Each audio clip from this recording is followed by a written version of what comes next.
Chandragiri TDP MLA అభ్యర్థి పులవర్తి నానిపై హత్యాయత్నం జరిగింది. పద్మావతి మహిళా యూనివర్సిటీలోని స్ట్రాంగ్ రూమ్ దగ్గర ఘటన జరిగింది. రామాపురానికి చెందిన వైసీపీ నేత బాను అతని అనుచరులు సుత్తి రాడ్లతో దాడి చేశారు. పులివర్తి నాని కారు ధ్వంసం కాగా గన్మన్ కు గాయాలయ్యాయి.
ఉంటాం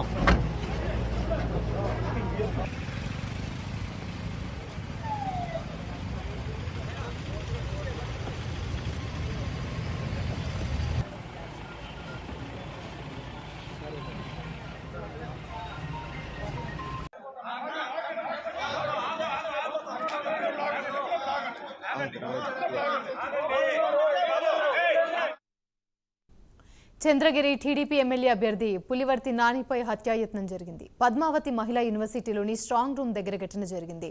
రామాపురానికి చెందిన వైసీపీ నేత బాను అతని అనుచరులు సుత్తి రాడ్లతో దాడి చేశారు. పులివర్తి నాని కారు ధ్వంసం కాగా గన్మెన్ కు గాయాలయ్యాయి.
పద్మావతి కాలేజీలోకి ముందు అలా చేశారు.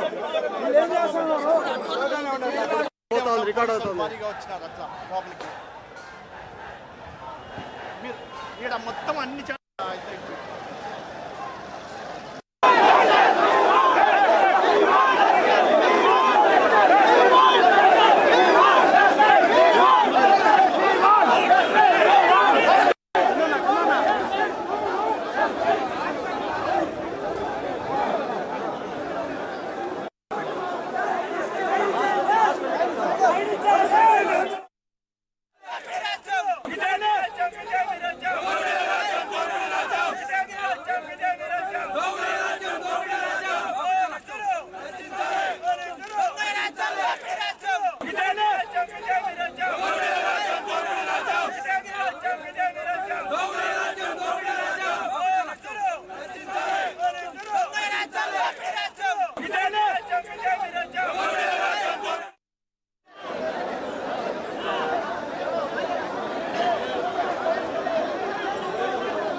హలో అన్నా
చంద్రగిరి టీడీపీ ఎమ్మెల్యే అభ్యర్థి పులివర్తి నానిపై హత్యాయత్నం జరిగింది. పద్మావతి మహిళా యూనివర్సిటీలోని స్ట్రాంగ్ రూమ్ దగ్గర ఘటన జరిగింది. రామాపురానికి చెందిన వైసీపీ నేత బాను అతని అనుచరులు సుత్తి రాడ్లతో దాడి చేశారు. పులివర్తి నాని కారు ధ్వంసం కాగా గన్మెన్ కు గాయాలయ్యాయి. ఇదే అంశానికి సంబంధించి మరిన్ని వివరాలు మా ఏపీ బ్యూరో చీఫ్ రాజు మరిన్ని అప్డేట్స్ అందిస్తారు. రాజు చెప్పండి. రైట్ ఆమెని మొత్తం మీద ఏదైతే ఇక్కడ ఉన్నటువంటి చాలా ఉద్రిక్తత చోటు చేసుకుంటుంది. ఇక్కడ చూడొచ్చు మనం ఏదైతే మహిళా యూనివర్సిటీ దగ్గర తీవ్ర స్థాయిలో ఉద్రిక్తత చోటు చేసుకున్నటువంటి పరిస్థితి, వెహికల్స్ను కూడా దగ్ధం చేసినటువంటి విజువల్స్ను మనం ఇక్కడ చూడొచ్చు. ఇంతకుముందే పోలీసులు పెద్ద ఎత్తున లాఠీ చార్జ్ కూడా చేశారు. ఒక పక్క పులివర్తి నానికి తీవ్ర గాయాలైనటువంటి పరిస్థితి. సో ఆయన హాస్పిటల్కి తరలించినటువంటి సిచ్యువేషన్ ఉంది. వైసీపీకి సంబంధించినటువంటి శ్రేణులు ఇక్కడికి వచ్చినటువంటి పరిస్థితి. సో వైసీపీ శ్రేణులతోటి ఒకసారిగా తీవ్ర ఉద్రిక్తత చోటు చేసుకుంటూ ఉన్నటువంటి పరిస్థితి మనం ఆ విజువల్స్ లో చూడొచ్చు. సో ఇక్కడ వెహికల్స్ ని మొత్తం కూడా ఇక్కడ ఏదైతే టూ వీలర్స్ మీద దాడి చేసి తగలబెట్టినటువంటి పరిస్థితి అయితే ఉంది. సో మొత్తానికి ఆ విజువల్స్ లో మనం కానీ చూస్తుంటే చూస్తుంటే పెద్ద ఎత్తున పోలీసులు కూడా ఇక్కడికి చేరుకున్నటువంటి పరిస్థితి ఉంది. సో ఇక్కడ చూస్తే టీడీపీకి సంబంధించినటువంటి శ్రేణులు పెద్ద ఎత్తున ఇక్కడికి తరలించినటువంటి పరిస్థితి అయితే ఉంది. సో మొత్తం ఎటువైపు చూసినా సరే ఒక ఉద్రిక్తత చోటు చేసుకున్నటువంటి సిచ్యువేషన్ అయితే ఉంది. సో ఇక్కడ చూడొచ్చు మనం పోలీసులు లాఠీ చార్జీకి పోతూ ఉన్నటువంటి పరిస్థితి అయితే ఉంది. సో పెద్ద సంఖ్యలో పోలీసులు ఇక్కడికి వచ్చినటువంటి పరిస్థితి. సో వచ్చినటువంటి వాళ్ళని చల్లాచెదురుగా కొడుతూ ఉన్నటువంటి విజువల్స్ మనం చూడొచ్చు. సో ఇక్కడ స్ట్రాంగ్ రూమ్ను చూడడానికి వచ్చినటువంటి ఏదైతే టీడీపీకి సంబంధించినటువంటి అభ్యర్థి పులివర్తి నాని ఎవరైతే ఉన్నారో, సో పులివర్తి నానికి సంబంధించి